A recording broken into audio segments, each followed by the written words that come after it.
Bonjour à toutes et à tous et bienvenue dans cette vidéo consacrée à un film culte, d'une saga légendaire qui me tient particulièrement à cœur. Star Wars épisode 1, la menace fantôme. Véritable phénomène de la pop culture, nous allons analyser si ce film qui avait tant divisé à sa sortie est bon ou mauvais, en examinant le contexte, ses points forts et ses points faibles. Bon visionnage à vous. Ce garçon ne sera pas admis par le conseil. Anakin deviendra un Jedi, je peux te l'assurer. Les nôtres meurent, sénateur. Il faut intervenir au plus vite pour arrêter la Fédération.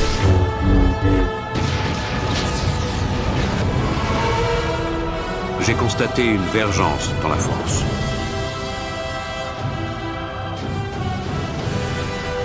La Force est puissante en lui. Tu penses à la prophétie de celui qui apportera l'équilibre à la Force? Tu penses qu'il peut s'agir de ce garçon? Enfin, nous aurons notre revanche. Chargé de nuages sous l'avenir.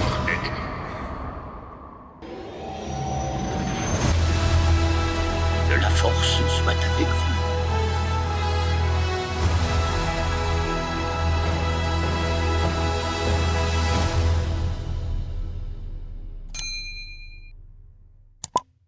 Star Wars épisode 1, la menace fantôme, est sorti en mai 1999 et a été le premier film de la prélogie de la saga Star Wars créée par George Lucas. Il marquait le retour tant attendu de la franchise sur le grand écran après plus de 16 ans d'absence depuis la sortie du Retour du Jedi en 1983. L'annonce de la sortie de ce nouvel épisode a créé une immense excitation parmi les fans de Star Wars qui attendaient avec impatience de découvrir la genèse de l'histoire et l'univers de la saga Star Wars. Des rumeurs et des spéculations ont circulé pendant des années, alimentant l'anticipation et une attente qui paraissait interminable. On apprit alors que George Lucas lui-même allait écrire et réaliser le film, reprenant ainsi les rênes de sa création bien-aimée. Sa participation directe a suscité un engouement énorme parmi les fans de la communauté qui espéraient qu'il puisse recréer la magie de la trilogie originale. S'ensuivit alors une campagne marketing massive, jamais vue dans l'histoire du cinéma à cette période, à base de trailers, de teasers, provoquant une véritable frénésie médiatique qui ne faisait qu'augmenter la hype autour du film. Ce dernier ayant pour vedette les acteurs principaux qui sont Liam Neeson, Ewan McGregor, Natalie Portman et Jake Lloyd. Une fois le film projeté dans les salles du monde entier, les cinémas ont été pris d'assaut par les fans qui voulaient à tout prix voir le film en premier. Hélas, les attentes étaient peut-être un peu trop élevées car les réactions critiques du film ont été mitigées. Cependant, cela n'a pas empêché le film d'acquérir un immense succès commercial, générant des centaines de millions de dollars à travers le monde entier. On a le contexte du film, il est maintenant temps de voir s'il a mérité son bashing de la part de certains haters à sa sortie, ou s'il mérite sa réputation de film culte fer de lance de la prélogie. C'est parti pour la liste des points forts et des points faibles. Des effets spéciaux révolutionnaires.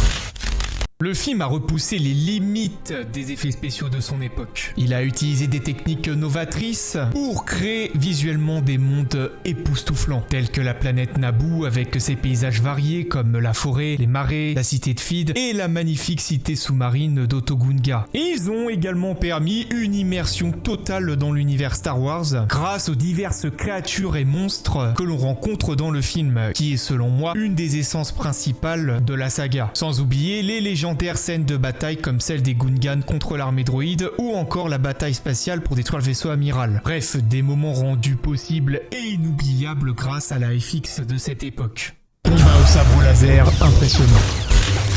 La menace fantôme introduit des combats au sabre laser d'une qualité et d'une intensité jamais vues auparavant. Pour beaucoup de fans encore aujourd'hui, le duel Qui-Gon Jinn et Obi-Wan contre Darth Maul est le meilleur de toute la saga Skywalker. Rythme varié et dynamique, chorégraphie spectaculaire, le tout accompagné de la magnifique musique Duel of the Fate et la tension qui va avec, font de ce film une référence absolue du genre et probablement un des plus beaux combats de l'histoire du cinéma. Ce style ouvrira d'ailleurs la porte aux chorégraphies rapides, complexes et acrobatiques qui feront la patte de la prélogie, s'éloignant du style plus lourd et bourrin de la trilogie originale. Nouveau personnage emblématique. Selon moi, le film a présenté de nouveaux personnages mémorables et qui ont d'ailleurs conquis la plupart des fans. Obi-Wan Kenobi, joué par Ewan McGregor, a apporté une fraîcheur et une nouvelle profondeur au personnage, loin de la vision de l'homme sage que l'on voit dans la trilogie originale. Ce qui témoigne d'une évolution certaine qu'aura le personnage au fur et à mesure de la prélogie. On a eu aussi Qui-Gon Jinn, interprété par un excellent Liam Neeson, qui nous a offert une présence vraiment charismatique et une vision un peu divergente des Jedi, ayant de la sagesse mais avec un tempérament têtu, n'hésitant pas à casser les codes de Jedi pour faire ce qui lui semble juste. Une vision vraiment intéressante, surtout quand elle est bien jouée. Nous avons eu le droit également à Padmé, jouée par la jeune Natalie Portman, ayant un rôle important de leader, mais surtout son importance dans le développement d'Anakin Skywalker, qui sera d'autant plus crucial dans la suite de la prélogie. En parlant d'Anakin Skywalker, le jeune Jake Lloyd qui le jouait à ce moment-là a selon moi très bien joué son rôle, du petit garçon rêveur et plein d'assurance. Il ne faut pas oublier que ça restait un enfant, il n'avait pas l'expérience du cinéma contrairement aux autres, ce qui justifie encore moins les vagues de haine qu'il a suscité. Bref, pour moi, de par son âge, il a bien joué son rôle, d'autant plus qu'il avait George Lucas, qui n'est pas réputé pour être bon dans la gestion des acteurs. Nous avons eu le droit également à une des figures les plus populaires de la pop culture, en la personne de Darth Maul. Avec son apparence caractérisant le diable en personne, son double sabre au laser qui était une première dans l'univers de Star Wars, son côté mystérieux, son magnifique beurre noir et son absence totale d'émotion. Bref, un personnage rendu légendaire en n'ayant quasiment aucune ligne de dialogue. Je trouve ça tout simplement extraordinaire. Musique captivante de John Williams. La bande originale de La Menace Fantôme, composée par le grand John Williams, a ajouté une dimension épique à l'ensemble du film, comme il l'avait fait précédemment pour la trilogie originale. Celui que je considère comme le plus grand compositeur de l'histoire du cinéma nous a comblés avec des morceaux tels que Duel of the Fate, qui sont devenus instantanément reconnaissables et ont contribué à créer une ambiance immersive et excitante tout au long du récit. Une performance légendaire une fois de plus de Monsieur Williams qui a continué à nous faire rêver tant d'années après ce film. Course de pod racer. Grande nouveauté dans l'univers Star Wars, la séquence de la course de pod racer sur Tatooine est un élément clé du film. Elle offre une action trépidante, des effets visuels saisissants et une tension croissante, menée par une diversité de pilotes enrichissant le lore de Star Wars, des modules de course ayant tous leur propre style, des obstacles ultra dangereux et une fois de plus le tout sur une BO absolument magnifique. Cette scène est d'ailleurs souvent citée comme l'une des plus mémorables de la prélogie, et à raison. Exploration de thèmes politiques. Pour certains défauts, pour moi, une grande qualité. La Menace Fantôme a abordé des thèmes politiques vraiment intéressants, explorant les rouages de la République Galactique, sa corruption, les raisons du conflit et les manigances des Sith. Cela a ajouté une complexité à l'univers Star Wars, offrant une réflexion plus approfondie sur les enjeux politiques et les conflits qui mènent à la chute de la République Galactique et à l'avènement de l'Empire par la suite, que l'on verra dans les autres films. On s'éloigne ainsi des standards manichéens de l'œuvre, même si je vous l'accorde, Star Wars reste quand même très manichéen. Mais pour le coup, je trouve que cette idée de complexifier l'histoire avec des intrigues politiques est vraiment très réaliste, rendant ainsi les récits et les tensions beaucoup plus crédibles pour ce film et la suite de l'histoire. La liste des points forts étant faible, passons maintenant aux points faibles. Le rythme du film. On ne va pas se mentir, le film a un rythme inégal. Et certains passages peuvent nous sembler très longs, comme par exemple sur Coruscant, où malgré le fait que l'intrigue politique soit un point fort, certains passages auraient pu être amenés de manière un peu plus dynamique. C'est d'ailleurs à cause du rythme saccadé du film que certains points forts du film sont jugés comme des points faibles par certains fans. Et je trouve ça vraiment dommage. Avec un rythme maîtrisé, le film aurait pu davantage apporter de profondeur à l'ensemble des personnages et à l'intrigue en elle-même. Abus du numérique. Malgré que pour son époque, ses effets spéciaux étaient absolument magnifiques, je regrette l'absence de décors réels ou de certaines maquettes qui font le charme de beaucoup de grandes sagas et qui vieillissent bien dans le temps. En effet, cela nous donne une impression d'artificiel, de factice, qui peut parfois nous sortir de l'immersion du film. De plus, il est bien connu que le full numérique vieillit bien moins dans le temps à cause de l'upgrade technologique constant de l'industrie du cinéma. Le personnage de Jar Jar.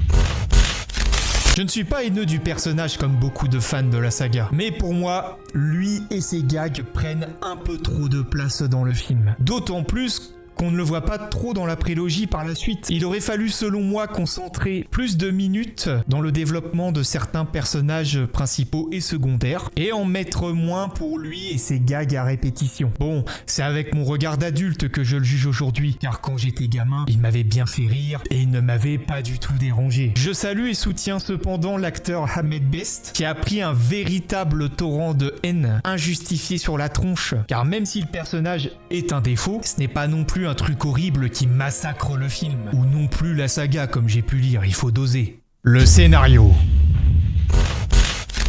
Selon moi, le scénario est vraiment bon, mais il faut reconnaître qu'il est aussi très complexe et parfois confus. En effet, tout le monde n'arrive pas forcément à suivre, surtout les spectateurs les plus jeunes, ou même ceux qui ne connaissent pas spécialement l'œuvre et qui ont juste envie de regarder un film d'aventure et d'action. L'intrigue peut du coup paraître pour certains un peu trop chargée, avec des difficultés à saisir tous les détails et subtilités du film. Les points forts et points faibles sont énoncés. Je vais maintenant vous donner mon avis si c'est un bon ou un mauvais film.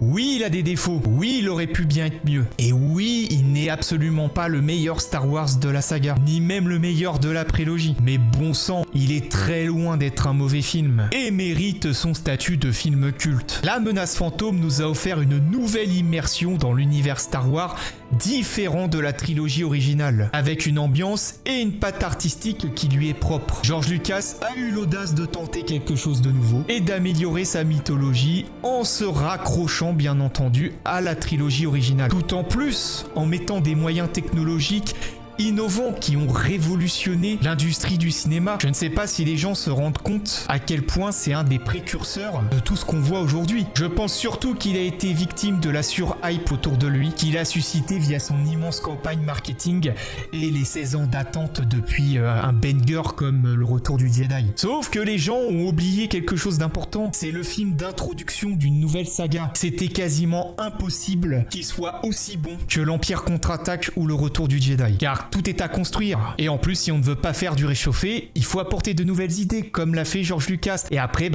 ça plaît ou pas. En l'occurrence, si on fait un bilan aujourd'hui, en 2023, le film est bien plus positif dans la mémoire des gens que négatif. Bref, Star Wars La Menace Fantôme nous a offert beaucoup de moments légendaires dans la pop culture. Bref, c'est un grand oui pour le studio d'Allamax. Maintenant, j'aimerais connaître votre opinion. Selon vous, est-ce un bon ou un mauvais film et pourquoi? Je vous invite à dire tout ça dans les commentaires de la vidéo. J'aime avoir beaucoup d'avis différents, ça me permet de voir la sensibilité de chacun. N'oubliez pas de mettre un like sur la vidéo si elle vous a plu et également de vous abonner à la chaîne du studio d'Allamax. Beaucoup de contenus de ce genre sont à venir et en préparation. Voilà, c'était le studio d'Allamax. Je vous remercie, je vous dis à la prochaine. Ciao!